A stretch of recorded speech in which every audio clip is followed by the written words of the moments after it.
My name is Fiona Bennett. I'm 30 years old, and last week, my father called me crying. It was the first time in my entire life I had ever heard him cry. 2 years ago, I was the one on the phone, crying. I had just been diagnosed with stage 3 cancer, and my father said something that I will never forget. 6 months of chemotherapy, 36 hospital visits, and not a single one, with my family by my side. They were too busy planning my younger brother's wedding. Now, he needs me. And my answer, it was exactly 4 words. If this story resonates with you, please take a moment to subscribe to the channel and leave a comment letting me know where you're watching from. I have a small note. Some of the content in this story contains fictional elements and is supported by artificial intelligence to highlight human values and emotional experiences. We hope you find something meaningful for yourself. Now, let me take you back to the past. 2 years ago, the exact day everything changed. At the time, I was a senior graphic designer at a creative agency in Seattle. You know the type of place: open ceilings, concrete floors, overpriced coffee machines, and way too many plants trying to make it feel organic. I loved it. I was good at what I did. I had worked my way up from an unpaid intern to senior designer in just under 5 years.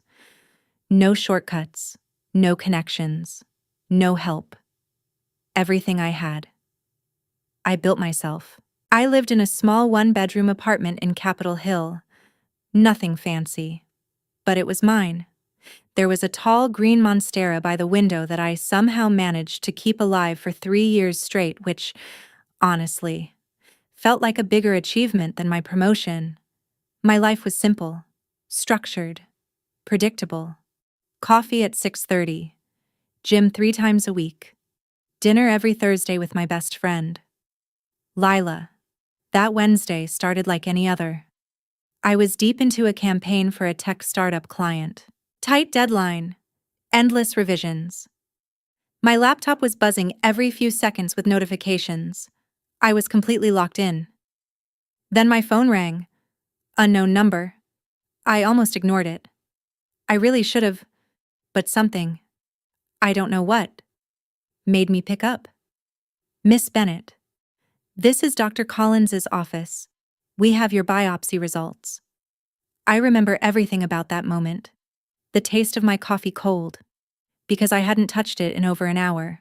The way the afternoon light reflected off the glass wall in the meeting room. And this strange, sinking feeling in my chest. Biopsy results? Shouldn't sound like that. The results are back. The nurse continued. Dr. Collins would like to see you tomorrow morning. Can you come in at 8 a.m.? My coffee sat there untouched for the rest of the day. That night, I couldn't taste my dinner. I couldn't focus. I just kept thinking the same thing over and over again. They don't call you in for good news. The next morning, Dr. Collins didn't waste time. Stage 3 breast cancer, she said. Her voice was calm, professional, almost gentle. The tumor is aggressive. We need to begin treatment immediately. I remember sitting there, staring at her. But it didn't feel real. Like I had stepped outside my own body. Like I was watching someone else's life fall apart. A woman in her 20s, still wearing her work blazer, hearing words that didn't belong to her story. Fiona. I blinked. Sorry. Yes. I'm here. Do you have someone who can drive you home? I thought about calling Lila, but it wasn't even 9 a.m. She was at the hospital, halfway through her shift. My coworkers. We weren't that close. And then, without even thinking, I said the words that would change everything. I'll call my dad. But before you understand what happened next, you need to understand something about my family. My father, Daniel Bennett, was the kind of man who believed his word was final, not loud, not explosive, but absolute. The kind of quiet authority that made everyone else bend without even realizing they were doing it. Growing up, we didn't argue with him. We didn't challenge him. We adjusted. That was the rule in our house. And even after years of feeling like I came second, I still reached for him in that moment. Because when everything falls apart, you call your father, at least. That's what I believed. I stepped out of the oncology office, my legs barely steady beneath me, and found an empty bench in the hallway. The hospital felt too bright, too clean, too normal for what had just happened. My hands were shaking so badly it took me 3 tries to unlock my phone and tap his name. It rang twice. "Fiona, what is it? I'm a little busy right now." His voice was calm, slightly impatient. I swallowed hard, trying to steady myself, but before I could speak, something inside me hesitated. Maybe I should explain my family first.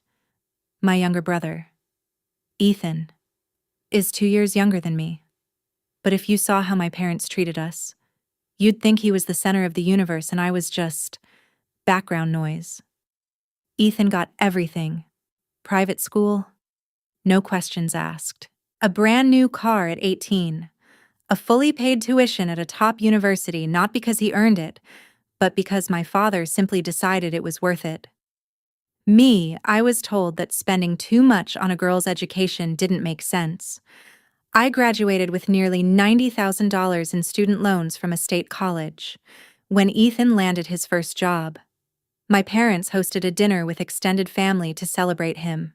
When I got promoted to senior designer after years of grinding, my mom sent me a single message, a thumbs-up emoji. Ethan had just gotten engaged to Olivia. She was nice enough, polite, perfectly styled, worked in corporate HR. The kind of person my parents loved because she fit neatly into the image they cared about. Their wedding was set for October, 4 months away, and it had completely consumed my family. Every phone call, every dinner, every conversation revolved around that wedding. My mom had a planning board filled with hundreds of saved ideas. My dad was obsessed with venues, catering, guest lists. It was like nothing else in the world existed. "Dad," I finally said into the phone, my voice cracking despite my effort to stay composed. "I just came from the doctor." Silence. "I have cancer," I said, forcing the words out before I lost the courage. "Stage 3. I waited. I could hear his breathing on the other end, somewhere in the background. My mother's voice drifted in, asking him something. "Dad? Did you hear me?" More silence. Then finally, he spoke. "We're going to have to talk about this another time." The words hit me, but something about the way he said it felt off around that time.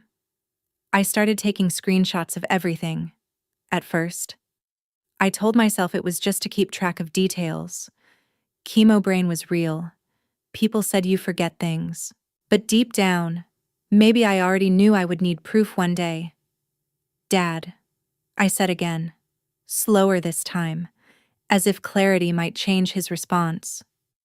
"I have cancer. The doctor says it's stage 3. I need to start chemotherapy right away. I'm really scared." My voice broke completely. Tears blurred my vision as they ran down my face. I turned toward the wall, pressing the phone tighter to my ear, waiting for him to say the words I needed. "Come home. We'll handle this together. You're not alone." Instead, nothing. 5 seconds. 10. Then his voice came back. Colder now. "Fiona, listen, your mother and we can't deal with this right now." I stopped breathing. "Your brother's wedding is in 4 months. There's a lot going on. We can't take this on at the moment." I felt something inside me crack. But he kept going. "You've always been strong, independent. You'll figure it out." That tone. The one that meant the conversation was over. "I have to go. He added, "Ethan and Olivia are coming over. We need to finalize the venue deposit." And then the line went dead. I didn't move. I just sat there on that bench for what felt like forever. People walked past me, doctors, nurses, families holding hands, whispering, comforting each other. No one stopped. No one noticed. I was just another person sitting in a hospital hallway, having the kind of day that divides your life into before and after. I wanted to call him back. I wanted to scream, "Your daughter might be dying. A wedding is one day. Cancer is every single day after that." But I didn't. I just stared at my phone, opened the call log, and took a screenshot. 8:47 a.m. Duration 2 minutes, 31 seconds. Then I created a folder, and I named it one word: family. That was the last time I called my father for 2 years. On the first day of chemotherapy, I drove myself to the hospital. The infusion center was on the 4th floor. A wide, quiet room filled with reclining chairs arranged in a loose semicircle. Each one had an IV stand beside it and a small screen mounted on an adjustable arm. It looked like a place that was trying very hard to feel comforting, without actually understanding what comfort meant. I checked in, signed the paperwork, and was assigned to chair number 7. The nurse who came over introduced herself as Marlene. She had soft gray eyes and reading glasses hanging from a thin chain around her neck. Her voice was gentle in a way that made you feel like she had done this 1,000 times. First time she asked as she prepared the IV. I nodded. "It's okay to be nervous, sweetheart," she said quietly. "Most people bring someone with them." I glanced around the room. She was right. In chair 3, a man sat close beside his wife, holding her hand the entire time, whispering things that made her smile even as the medication flowed into her veins. In chair 5, a teenage boy leaned back with his eyes closed while his mother read to him softly from a paperback novel.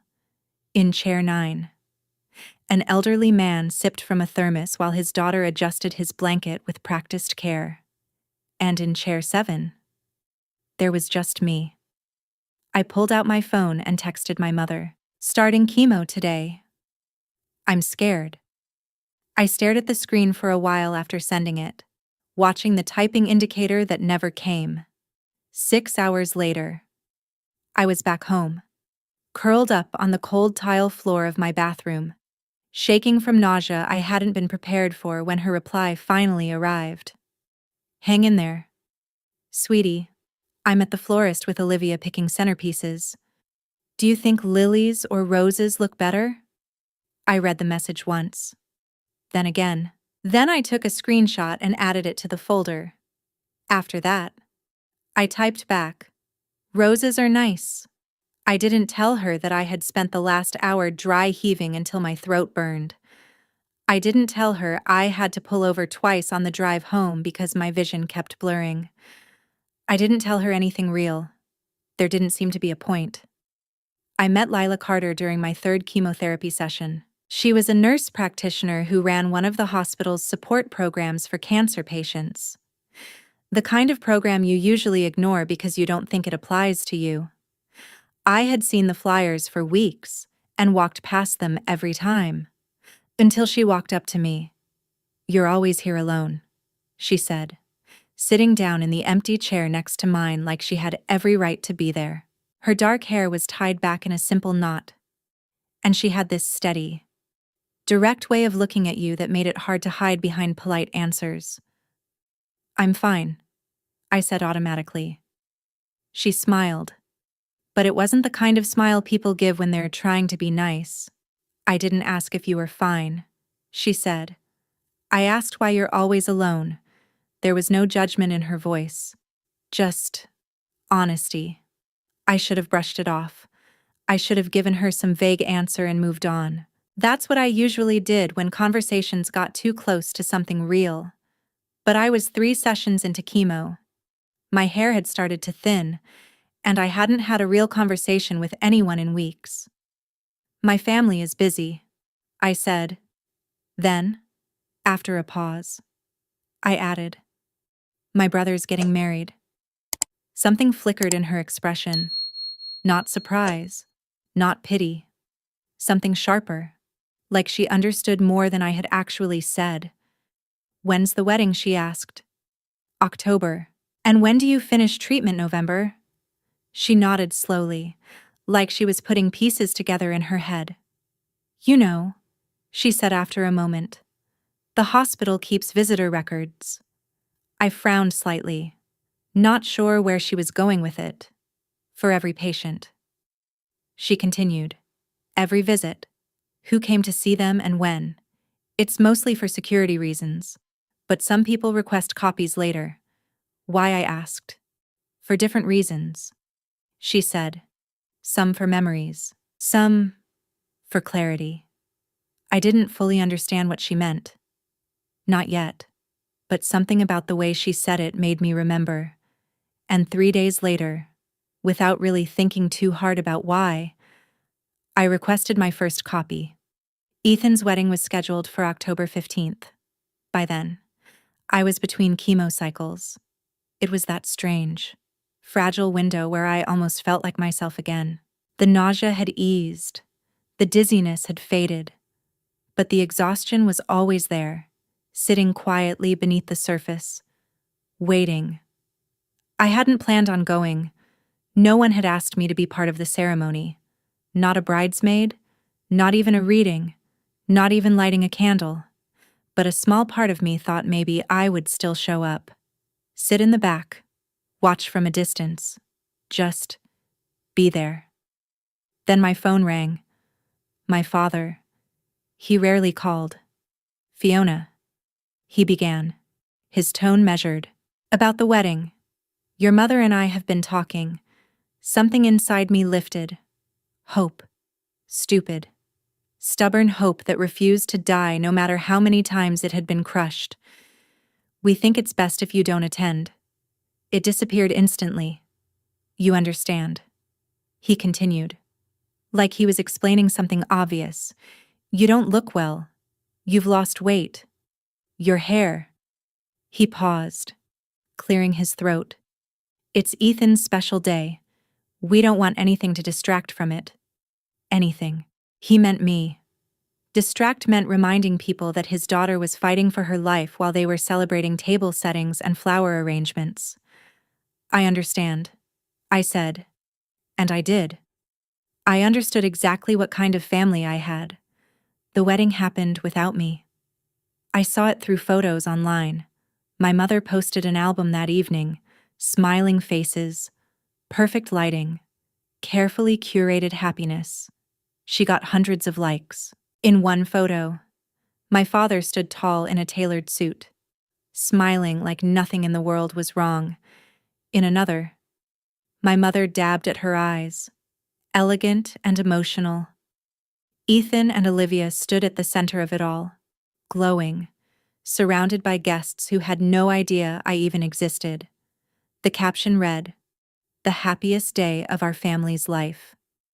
I stared at that line for a long time. Then I took a screenshot and added it to the folder. After that, I closed the app. I didn't open it again for 6 months. Some things only need to hurt you once. 3 weeks after the wedding. The medical bills started arriving. At first, it was just a few envelopes. Then more. Then stacks. My insurance covered a lot. But a lot isn't the same as everything. Between deductibles, co-pays, and medications that weren't fully covered, the total came to $47,000. $47,000. I didn't have that kind of money. I sold my car. I canceled every subscription I had. I stopped buying anything that wasn't absolutely necessary. I counted every dollar. And when it still wasn't enough, I did the one thing I had promised myself I would never do again. I asked my father for help. Dad, I'm in trouble. I typed. The medical bills are more than I can handle. Could I borrow some money? I'll pay you back. I stared at the message for nearly 20 minutes before sending it. My finger hovered over the screen like I was about to trigger something irreversible, but I was out of options. And desperation has a way of quieting your pride. His reply came 2 hours later. Your mother and I just finished paying for Ethan's wedding. We don't have anything extra right now. Have you considered taking out a personal loan? Your credit should be strong enough. I read it once, then again, then a third time, waiting for anything else. A sorry. We wish we could help. Even just a we love you. Nothing came. $47,000. That was the cost of staying alive, and my family, who had just spent $80,000 on a wedding, couldn't spare a single dollar to help me survive. I took a screenshot, added it to the folder. Then I opened my banking app and applied for a personal loan, 14% interest. It would take years to pay off, but at least I would be alive long enough to try. At least, I hoped I would be. The worst night came after my 4th round of chemotherapy.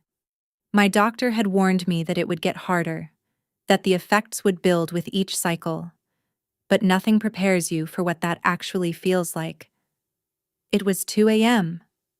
I was on the bathroom floor, shaking so violently my teeth wouldn't stop chattering. My body felt like it was trying to reject itself, like every cell inside me was fighting something I couldn't see. That was the night I lost my hair. Not slowly, not gently. All at once. I woke up and saw it on my pillow. Blonde strands everywhere. The same hair my mother used to braid when I was little. The same hair I had never once imagined losing. I stared at it for a second. Then I crawled to the toilet and started vomiting. Over and over again. Until there was nothing left. And then somehow, my body kept going. At 2:47 a.m., I reached for my phone and called my mother. It rang 8 times. Voicemail. I called again.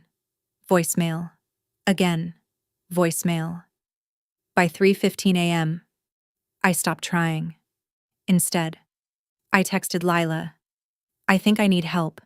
She showed up 40 minutes later, still in her scrubs from a late shift.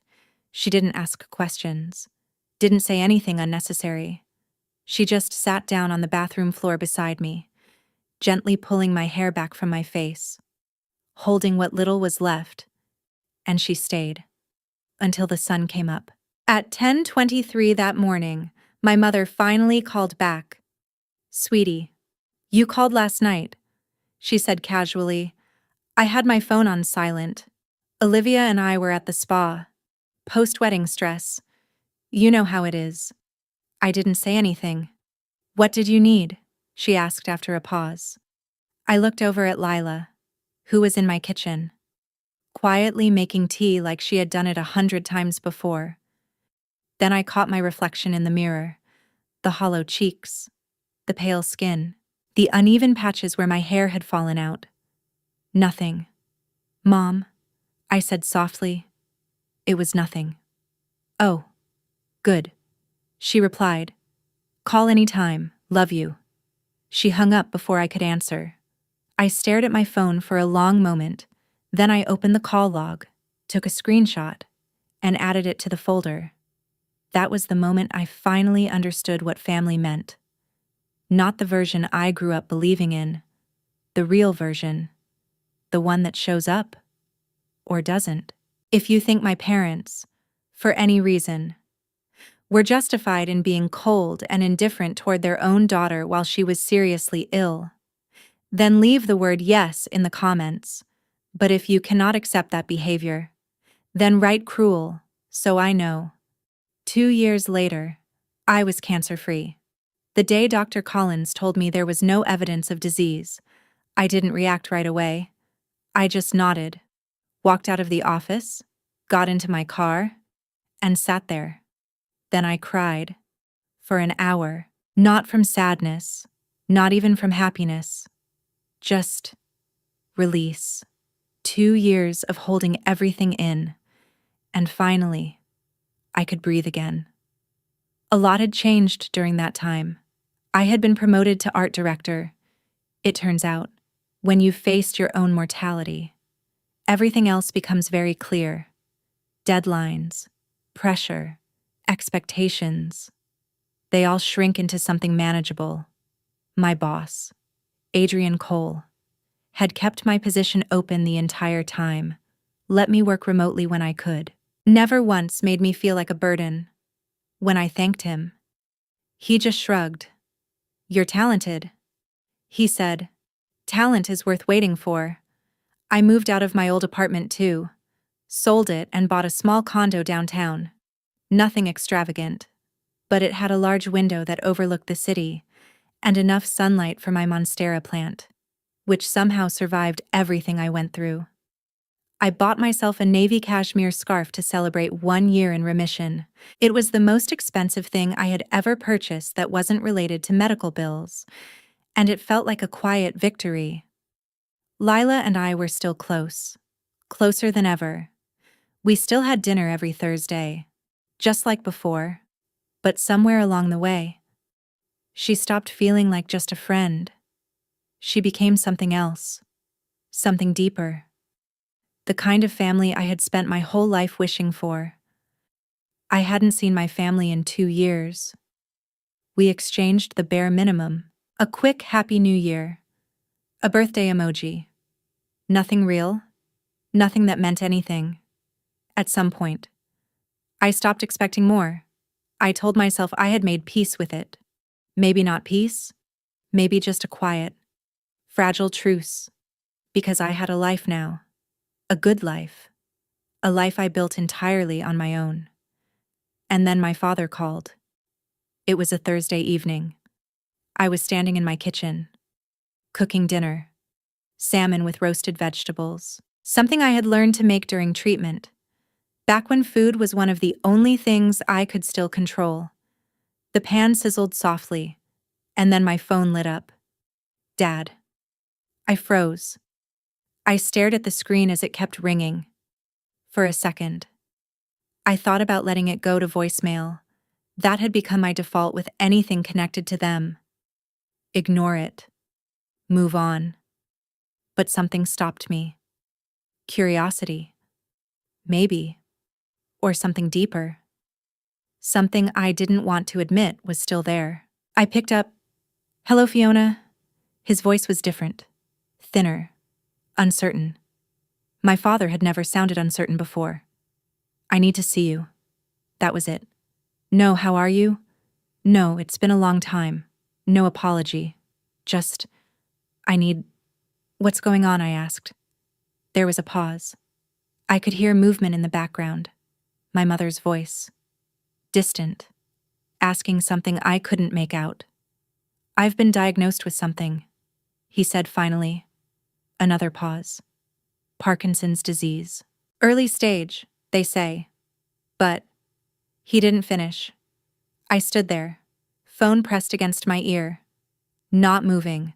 The salmon started to burn in the pan. I didn't notice. "I need my family around me right now," he continued. "We're having dinner this Sunday? At the house?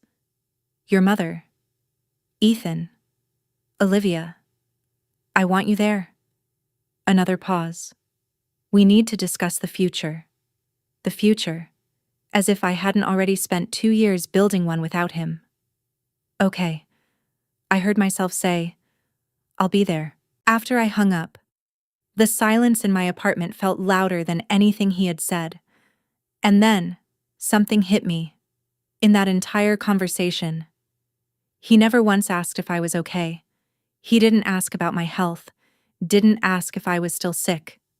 He didn't even know if I had survived. I stood there for a long time, staring at the dark screen of my phone. Then I turned off the stove. The next 2 days were strange. I found myself shifting between dread and something else. A kind of quiet curiosity. Parkinson's disease. Of course.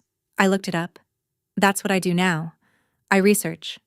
Early stage Parkinson's isn't immediate, it's slow, gradual. It takes things from you piece by piece: control, movement, independence. Eventually, everything. It requires long-term care, patience, time, someone willing to put their entire life on hold, and suddenly, everything made sense. He hadn't called because he missed me. He hadn't called because he regretted what he did. He called because he needed something, and I was the obvious choice. The daughter without a husband, the daughter without children, the daughter who had always been expected to give more than she received. That night, I called Lila. "You're going?" she asked, her voice careful. "I need to know what they want," I said, "and I need them to say it to my face." There was a pause on the other end. "I'm not going to let them manipulate me," I added quietly. "Not this time." My fingers brushed against the navy cashmere scarf hanging by the door, a small, soft reminder of everything I had survived. "But I need to see them," I said. "I need to face it." Lila didn't respond right away. Then, gently, she said, "You still have that folder, don't you?" I looked at my phone on the table, the folder named Family, every screenshot, every record, every moment they weren't there. "Yeah," I said softly. "Bring it with you," she replied. "You still have that folder, right? The screenshots, the hospital records." Her voice was careful, measured. "Bring it. Not to use against them, but to remind yourself of the truth, in case they try to rewrite it." After the call ended, I sat on my bed for a long time. Then I picked up my phone, opened the folder, and started scrolling.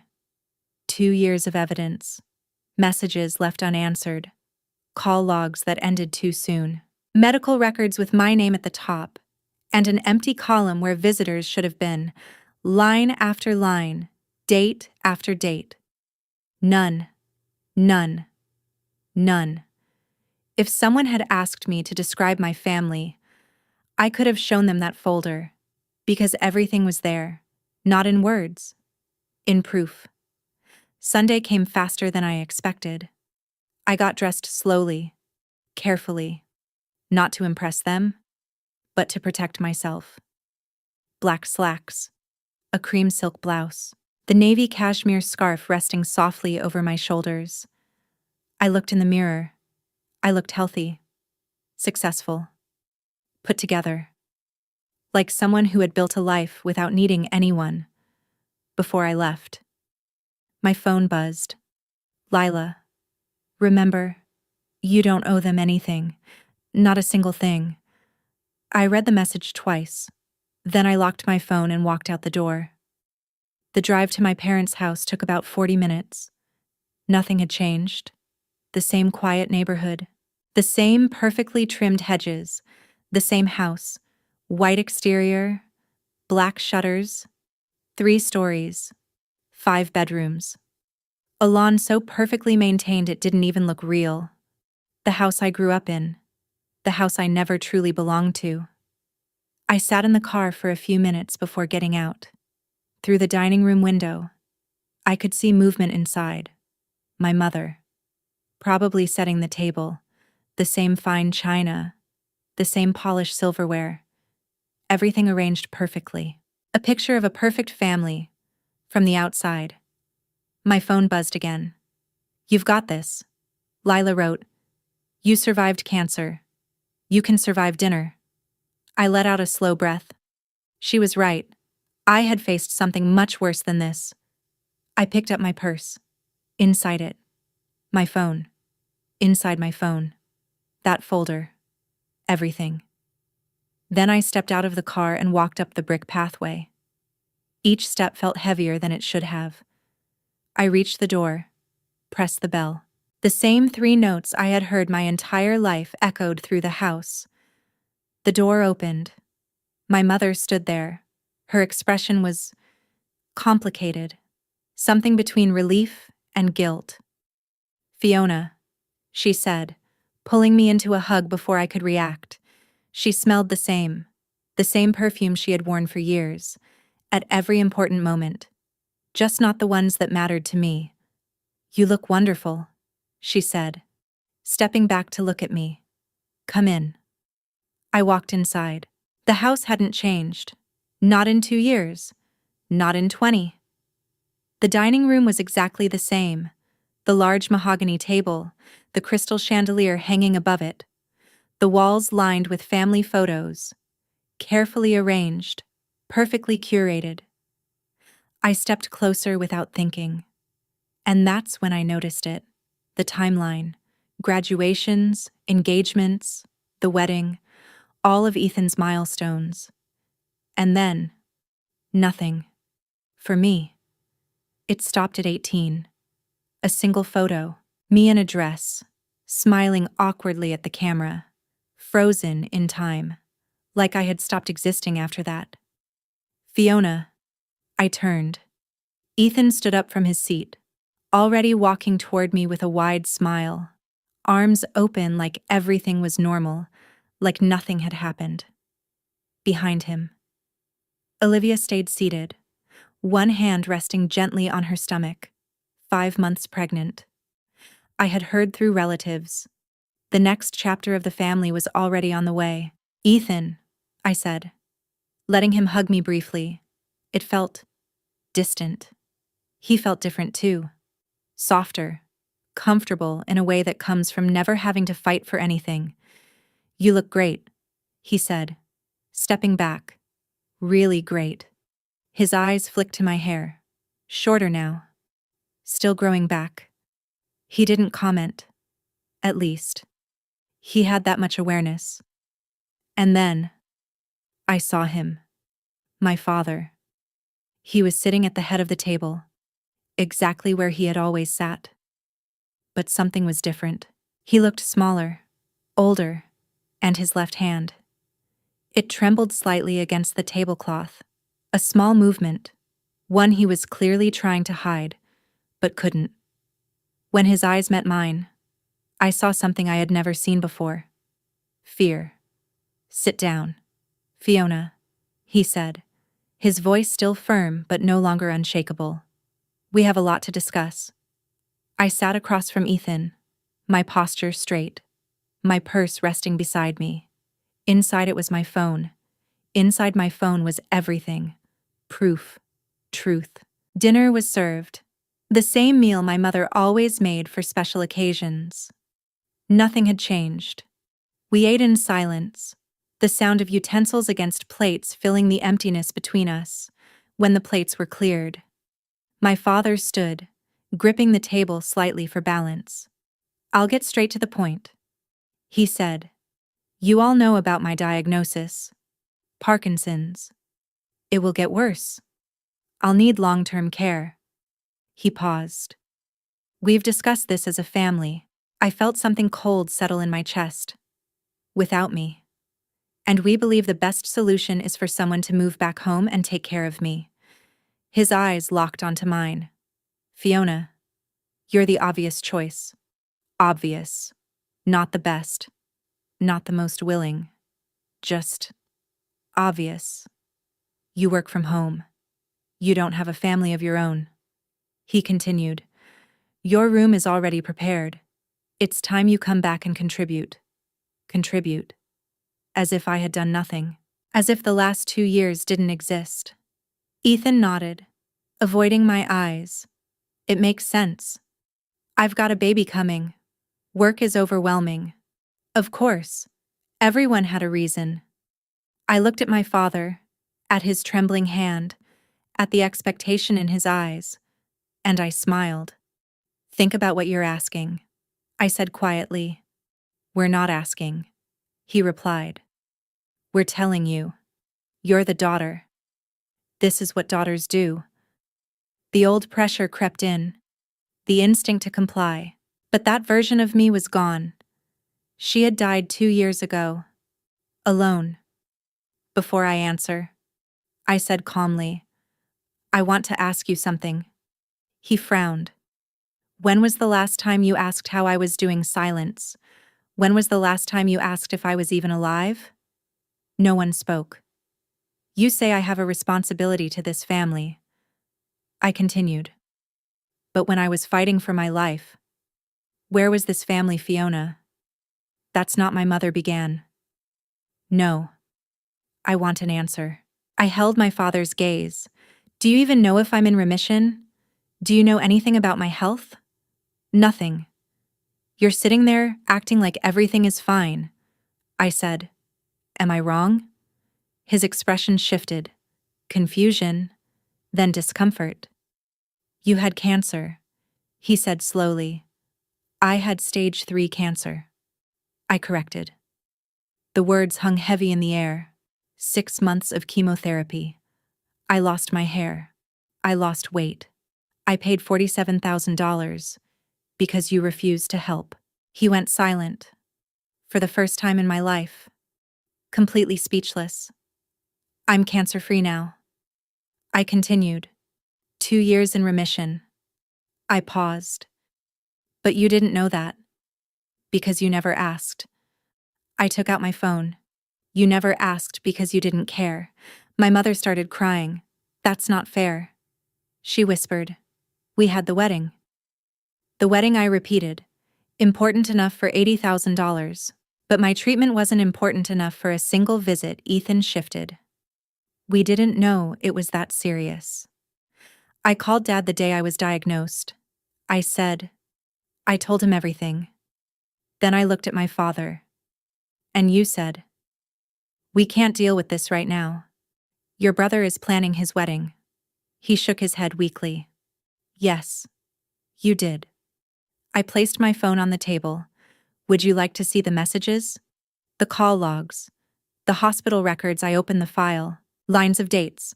One column repeated again and again. None. None. None. 36 treatments.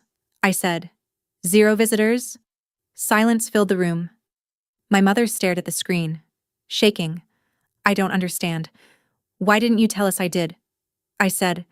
I showed her the messages, the calls, the proof.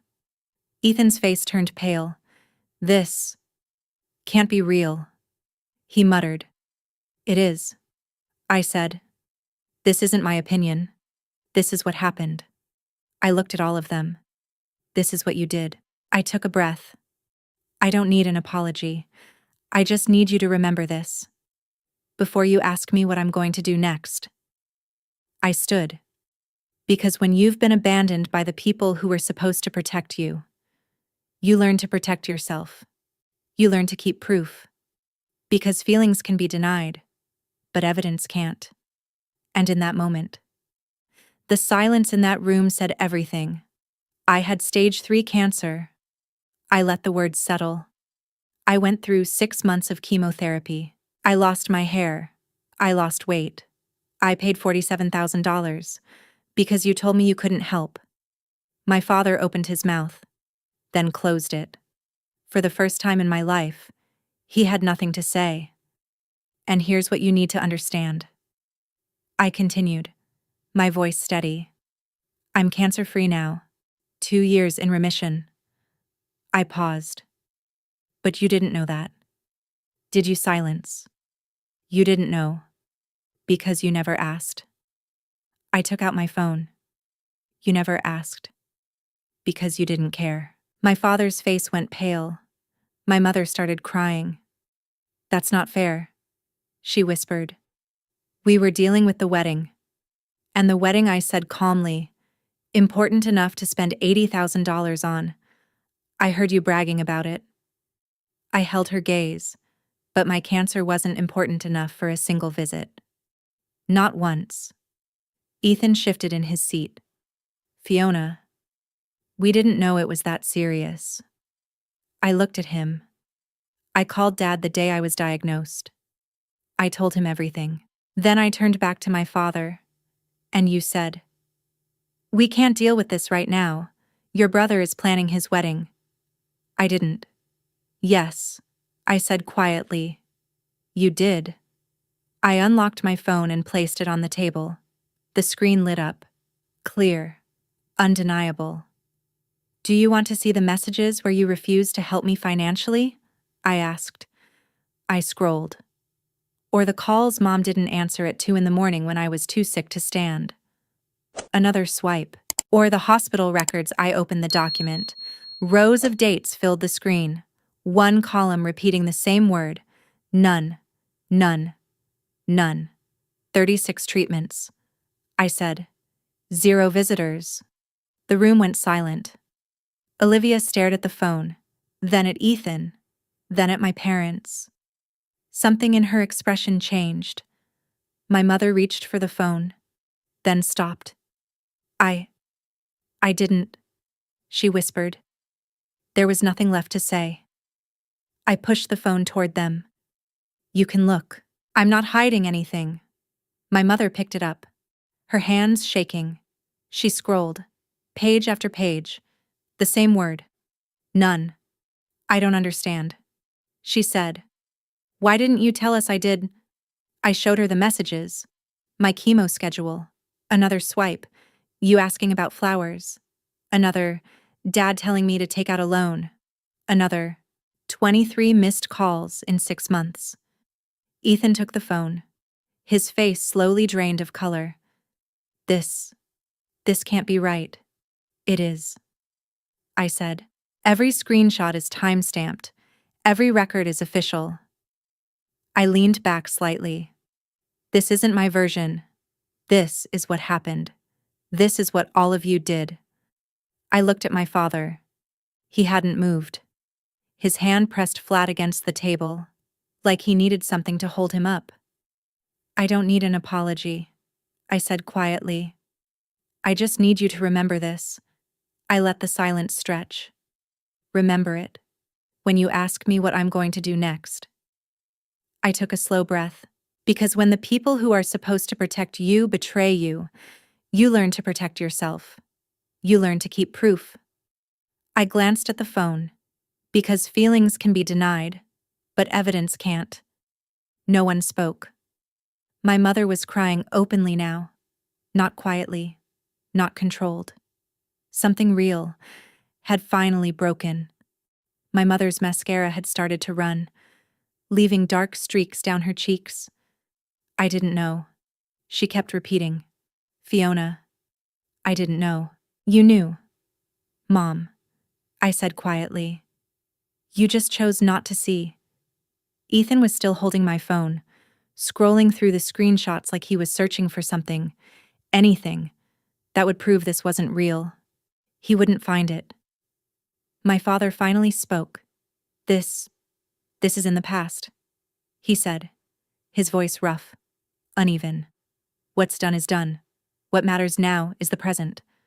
I'm sick. Fiona, I need help. We need to move forward. I almost laughed. Almost. Forward. I repeated softly. You want to move forward? Yes, he said quickly, as if clinging to that word. Whatever happened before? He waved his trembling hand, dismissing it. We need to focus on what's happening now. I need a caregiver. You're my daughter. Olivia cleared her throat. It was the first sound she had made since I walked in. Daniel, she said carefully, her voice calm but firm. Did you know about any of this? She gestured toward the phone still in Ethan's hand. The hospital visits? The money she asked for? My father didn't answer. He knew. Ethan said quietly. His voice had changed. He was staring at the screen, frozen on one of the messages, the one where my father told me to take out a loan. Dad. You knew, he repeated, this time louder. It was complicated. My father snapped. The wedding, the timing. There were considerations. Considerations. I stood up slowly, smoothing the fabric of my blouse. There were considerations. I echoed. I reached forward, took my phone from Ethan's hand, and slipped it back into my purse. My mother reached out toward me. Please. Fiona, don't do this. We're family. There it was. That word. Family. I let it sit in the air for a moment. Family. I repeated. Then I looked at her. Let me tell you what family actually means. My voice was calm. I didn't need to raise it. Family means showing up. Family means answering the phone at 2 in the morning when someone you love is scared and in pain. Family means helping with medical bills, instead of spending $80,000 on a party. Family means visiting your daughter in the hospital. I paused. Once? Just once would have been enough. My mother's face collapsed completely. Ethan looked down at the table. I looked at all of them. I spent 6 months fighting for my life. I continued. 6 months of chemo. 6 months of being sick. Exhausted.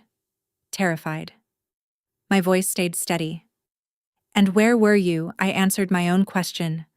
Planning seating charts? Tasting cakes? Picking flowers? Fiona. My father tried. No.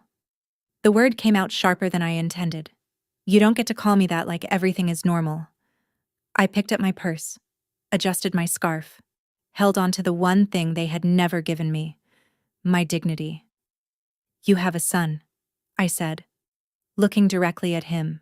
A son you spent $80,000 on. A son you never once asked to sacrifice anything. I turned slightly toward Ethan. Why don't you ask him to take care of you? Ethan's head snapped up. I can't, he said quickly. I have responsibilities. So did I. I said. I met his eyes. I had a job. I had a life. I took a breath. I had cancer. And I handled all of it alone, because all of you were too busy. I turned and started walking toward the door.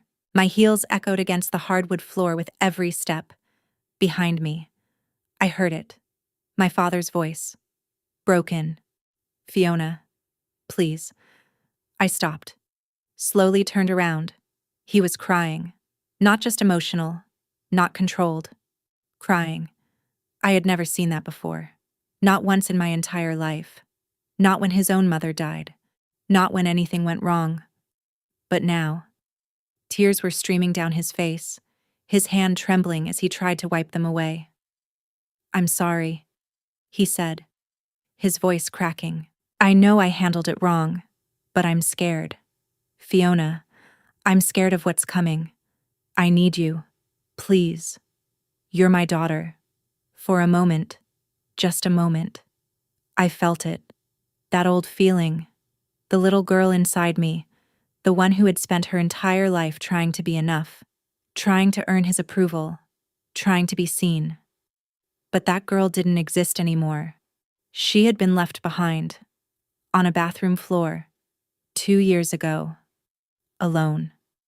I stepped closer, just enough so he could see my face clearly. Dad, I said calmly, I hear you, and I understand that you're scared. I paused. But there's something you need to hear. I held his gaze. 2 years ago. I called you. I told you I had cancer. I told you I was terrified. I let the silence settle. And do you remember what you said to me? He didn't answer. He didn't need to. You said, we can't deal with this right now. The words hung in the air. Heavy. Unavoidable. I gave a small, quiet smile. Not angry, not bitter, just clear. So here's my answer. Dad, I can't deal with this right now.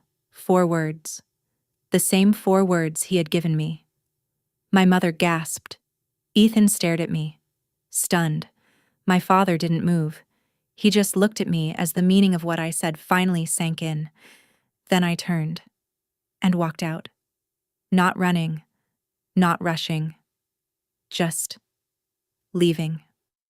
I walked past the family photos that never included me, past the chandelier, the polished table, the carefully arranged illusion of perfection, past my mother, who reached out toward me, and then slowly lowered her hand when I didn't stop. Fiona. Ethan called from behind me. Fiona. Wait. I didn't. I opened the front door, stepped outside, and kept walking. The cool evening air hit my face like something clean, like relief. My car was still in the driveway, exactly where I had left it, behind me. I heard the door open again, footsteps rushing toward me. Please don't do this. My mother's voice broke. We're your family. We love you. I stopped at the car door. For a second. Then I turned. Mom, I said gently. Family doesn't leave you alone to die. Her face crumpled. And love isn't something you only offer when you need something in return. For a moment, I felt something. Not guilt, not regret. Something softer. A quiet grief. For the mother she could have been. For the relationship we might have had, if things had been different. Goodbye. Mom. I got into the car, started the engine, adjusted the mirrors. In the rear view, I saw them. My mother standing on the path, crying. My father in the doorway, leaning on Ethan. Olivia just behind them, her hand resting on her stomach, watching me with an expression I couldn't quite read. I pulled out of the driveway, turned onto the street, and I didn't look back. Not once. The scarf around my neck felt soft against my skin. The road ahead was open, clear, and for the first time in 30 years, I could breathe. I was finally free. A week later, my mother called. I answered. Not because I owed her anything, but because I was curious. And maybe because some habits don't disappear overnight. Fiona, she said. Her voice sounded different. Tired. Older. I wanted to tell you what's been happening. Okay. I said. There was a pause. Ethan had to take a leave of absence from work. She continued. Another pause. Your father's condition is progressing faster than expected. He needs help now. Every day. Meals, medication, getting dressed. I listened. Quietly.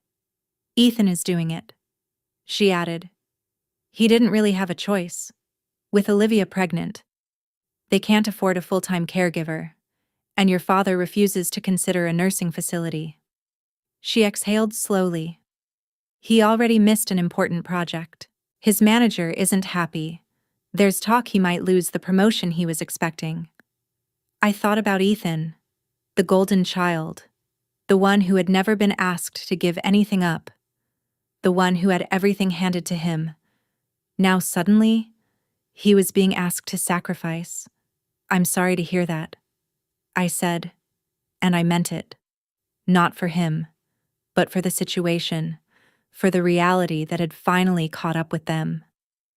Olivia is struggling. My mother continued. She didn't expect this. They've been arguing a lot. She hesitated. She said something the other day. What did she say? I asked. A long pause. She said, she's starting to understand why you left. I let that sit. Olivia, the quiet observer, she had been watching all along, and now, she was beginning to see. Thank you for telling me, I said. Another pause. Will you come back? My mother asked softly. No, I said. My voice didn't waver, but I hope Ethan figures it out. I ended the call. 3 weeks later, I received a message from my mother. Just one, but it was different from anything she had ever sent before. Fiona, I've been thinking a lot. I owe you an apology. A real one. Not an excuse. I should have protected you when you were sick. I should have stood up to your father. I should have been there. I wasn't. And I have to live with that. I'm not asking you to forgive me. I'm not asking for anything. I just needed you to know. I see it now. I see what we did. And I'm sorry. I read it once. Then again. Then a third time. This was new. My mother had never taken responsibility for anything. In her world, things just happened. But this was different. I should have. I wasn't. I'm sorry. I didn't reply right away. I sat with it for 2 days. turning it over in my mind. On the third day, I finally wrote back. I appreciate you saying that. I'm not ready to talk yet, but I hear you. Her reply came almost instantly. That's okay. Whenever you're ready. Or never. Whatever you need. I stared at those last 4 words. Whatever you need. 4 words. So simple. So different from the ones I had been given 2 years ago. That Thursday, I showed the messages to Lila over dinner. She read them slowly. Then looked up. How do you feel? I don't know. I admitted. Maybe. A little hopeful. But careful. That's good.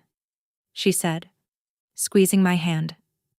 You don't owe her forgiveness, but you can accept the apology. I know. I said. I'm learning. 2 weeks later, a letter arrived. Handwritten. Uneven. The handwriting of someone whose hands no longer listened. My name was written carefully on the envelope. Fiona Bennett. I carried it around for 3 days before opening it. Lila finally said, just read it.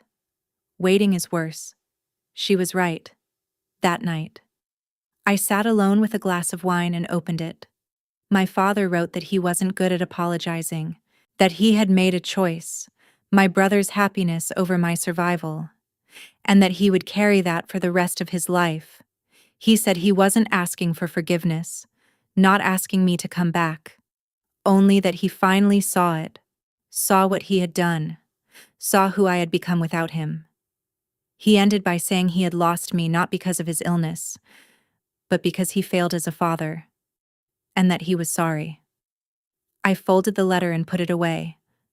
I didn't reply, but I didn't throw it out either. The next day, I showed it to Lila. She read it quietly, then asked, How do you feel? I thought for a moment. Sad, I said. For him, for what we could have had. I paused, but not guilty. I used to feel guilty all the time, for not being enough, not trying hard enough, not being the daughter he wanted, but not anymore. Some people, I said slowly, will never love you the way you need, no matter what you do. Lila nodded, and that's not your fault. I took a sip of wine. I'm not rushing forgiveness. Maybe one day, maybe not. But I'm not forcing it just because he's sick. I looked at the letter on the table. That's my boundary, and you're allowed to have it, she said. If you were in my place, would you forgive and continue loving your family? Right, love, if you would. But if you would choose otherwise. Right. No, so I know. 6 months later, I was still cancer-free. At my last checkup, Dr. Collins used the word thriving. I wasn't sure I believed it at first. But maybe she was right. I had been promoted again. Creative director now. A corner office with a view of the city. My plant was still alive. Somehow stronger than ever. I had hired 2 junior designers. I liked mentoring them, guiding them through things I had once faced alone, and I was seeing someone. His name was Daniel. A high school teacher, kind, patient. The kind of person who showed up without being asked. Ryan knew everything about the cancer, about my family, about every version of me that had been broken and rebuilt. He never tried to fix me, never tried to tell me how I should feel or what I should do. He just showed up, consistently, quietly, the way people who truly care about you are supposed to. Lila and I still had dinner every Thursday. That hadn't changed. But everything else had. She had started dating someone too. A surgeon from her hospital named Elena. Confident, sharp, and somehow always laughing at Lila's terrible jokes. The 3 of us would sit around the table sometimes, talking, laughing, sharing pieces of our lives, and without realizing it, we were building something. Not perfect, not traditional, but real. A family. The kind you choose. My mother still texted me every few weeks.